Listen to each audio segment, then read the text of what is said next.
जगदलपुर पंचायत अधीन सरकारी प्राथमिक स्वास्थ्य केन्द्र ठारे शुक्रवार मध्याह्न भारत सरकार नेतृत्व में चली आयुष्मान भारत प्रधानमंत्री जन आरोग्य योजना ABPMJAY एवं आम राज्यर गोपबंधु जन आरोग्य योजना JJAY भारत सरकार योजना सह संयुक्त होई आज सारा ओडिशा रे आभासी माध्यम मान्यवर मुख्यमंत्री मोहन चरण माझी द्वारा शुभ उन्मोचन हेबा संगे संगे गंजाम जिल्लार कुकुड़ाखंटी पंचायत समिति अधीन रे जगदलपुर सरपंच क्रांति कुमारी देवी सभापतित्व में कार्यक्रम अनुष्ठित हो जाइछि।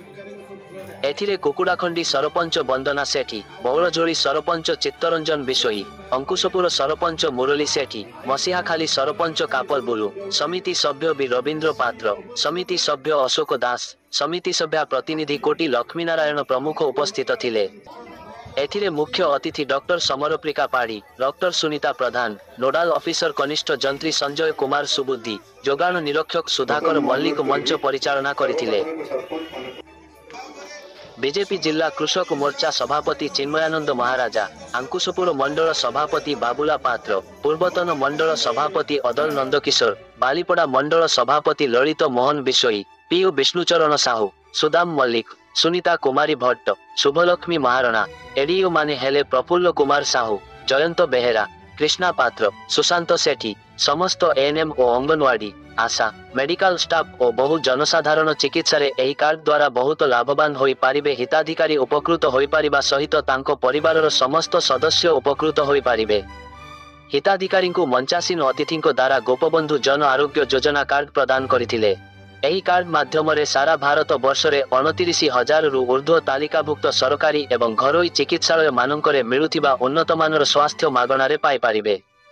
भारत सरकार एवं ओडिशा सरकार मिलित आनुकूल्य रे प्रत्येक परिवार पिछा वार्षिक 5 लाख टंका एवं परिवारर महिला सदस्य माननक पाई वार्षिक 10 लाख टंका पर्यंत मागणा चिकित्सा समस्त हिताधिकारी माननकु देयमुक्त चिकित्सा सेवा मिलिबो।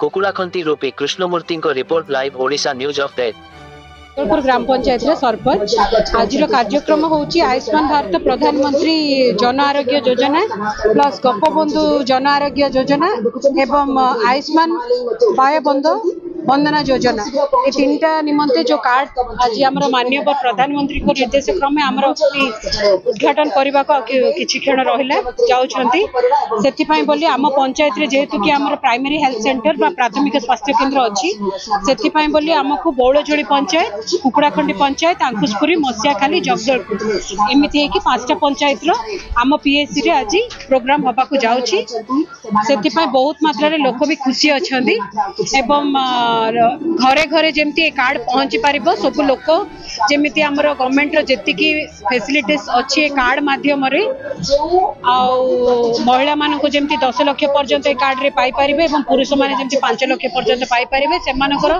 फैमिली रो समस्त मेंबर भी इथिरे इन्वॉल्व रहउचंती सेति पई बहुत उत्साह सहित लोक माने भी आछंती आपनक माध्यम रे आमे भी सरकार को धन्यवाद जणाउछु एमिति तृणमूल स्तर रे प्रत्येक जिनस पहुंचु स्वास्थ्य रु आरंभ करी हमर राशन पर्यंत सब जो जेमिति हमर दउचंती आजिकली माने जेमिति चाली छी ऑनलाइन माध्यम रे पंजीकरण करी डोर टू डोर सब फैसिलिटीज पहुंचा जाउची सेति पई मु आपनक माध्यम रे धन्यवाद आज पाखा पाखी हमर टोटल आस्करी 13टा पंचायत रो 25 जन हिताधिकारी एवं आउ 23 आउ गोटे पंचायत रो 23 जन एमिति कि टोटल 348 टी मानकर लिस्ट आछि सेति मध्यरु केते जनकर कार्ड आज दिया हबो प्लस केते जनकर जहा भी पेंडिंग रहबो आगाम भविष्य रे समान भी पाई परबे। बीजेपी कृषक मोर्चा सभापति गंजाम जिला महंत चिन्मयानंद दास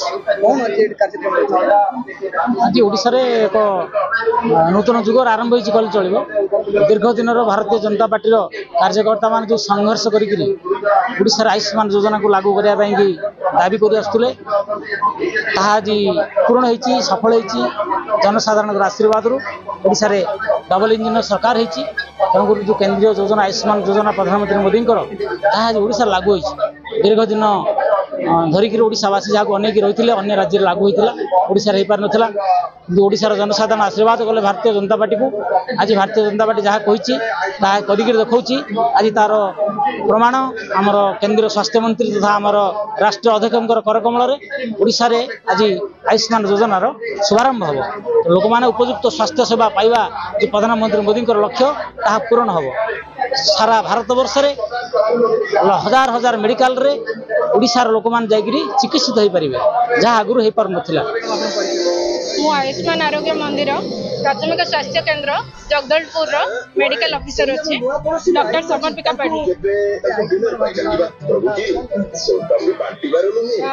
এইটা ଆମକୁ ଗଭର୍ଣ୍ଣମେଣ୍ଟ ଆମକୁ ଆଶ୍ୱାସନା ଦେଇଥିଲେ କି ସମସ୍ତଙ୍କୁ ଘରେ ଘରେ ଯିଏ ଯିଏ ବେନିଫିସିଆରୀ ଅଛନ୍ତି ଯିଏକି ପାଇବା ଯୋଗ୍ୟ କାର୍ଡ ସମସ୍ତଙ୍କୁ ଫ୍ରି ସ୍ୱାସ୍ଥ୍ୟ ସେବା ମିଳିବ। ତ ସରକାର ଆଜି ତାଙ୍କର ଯାହା ଆମକୁ ଦେଇଥିଲେ ସେଇ କଥାଟା ତାଙ୍କର ରଖିଛନ୍ତି। ପାଖାପାଖି ଓଡ଼ିଶାର 1 କୋଟି ପରିବାରର 3.5 crore ପପୁଲେସନକୁ ଆଜି ସେମାନେ ଏନଲିଷ୍ଟ ହେଇଛନ୍ତି କାର୍ଡ ପାଇବା ପାଇଁ। ପର୍ଯ୍ୟାୟକ୍ରମେ ଆମର ସ୍ୱାସ୍ଥ୍ୟକର୍ମୀ ଆମର ଆଶାକର୍ମୀ ସେମାନଙ୍କର ଘରେ ଘରେ ନେଇକି କାର୍ଡ ପହଞ୍ଚେଇବେ। ପ୍ରତ୍ୟେକ ଜନସେବା କେନ୍ଦ୍ରରେ ସେମାନଙ୍କର ନାଁ ଏନଲିଷ୍ଟ ହେବ। ନୂଆ ଆଇଟି ସେଲ୍ କାଲିଠୁ କାର୍ଯ୍ୟକାରୀ ହେବ। ପ୍ରାୟ 29,000 गवर्नमेंट और प्राइवेट हॉस्पिटल ये आयुष्मान जन आरोग्य योजना ता सहित गोपबंधु जन आरोग्य योजना अंडर एनलिस्ट होती। तो से प्रत्येक स्वास्थ्य केन्द्र में आमर जी जी बेनिफिशियरी थे समस्ते फ्री स्वास्थ्य सेवा पाइपर। यहाँ आज नुआ लंच होची कार्ड लोक मैंने भी बहुत खुशी होती आम मैंने भी बहुत खुशी अच्छु समस्ते केमती सुस्थ ओडिशा विकसित ओडिशा गठन करवा से सरकार को धन्यवाद जनाऊँगी जनता को धन्यवाद जनाऊँगी। बाबुला पात्र मंडल सभापति आंगुशपुर मंडल सभापति आज बड़ खुशी लगुच जो आयुष्मान योजना लागू करने ओडिशा रे बहुत संघर्ष होता। बीजेपी कार्यकर्ता माने संघर्ष करते जो विरोधी दल थे आजेडी सरकार से पूर्ण रूप से विरोध करते राजनैतिक उद्देश्य रखी विरोध करते किंतु आज बड़ खुशी कथा ओडिशार 3,50,00,000 लोक एद्वारा उपकृत हेबे। एपाई आम बहुत खुशी अच्छु सरकार मोहन सरकार जो प्रतिश्रुति देते आज पालन होची कथा रखाई 4th प्रतिश्रुति आकार थिला आम इस्ताहार आज पालन होची आज ग्रहण कले समस्त को योजना उपकृत कला गरीब माने समस्त उपकृत हेबे।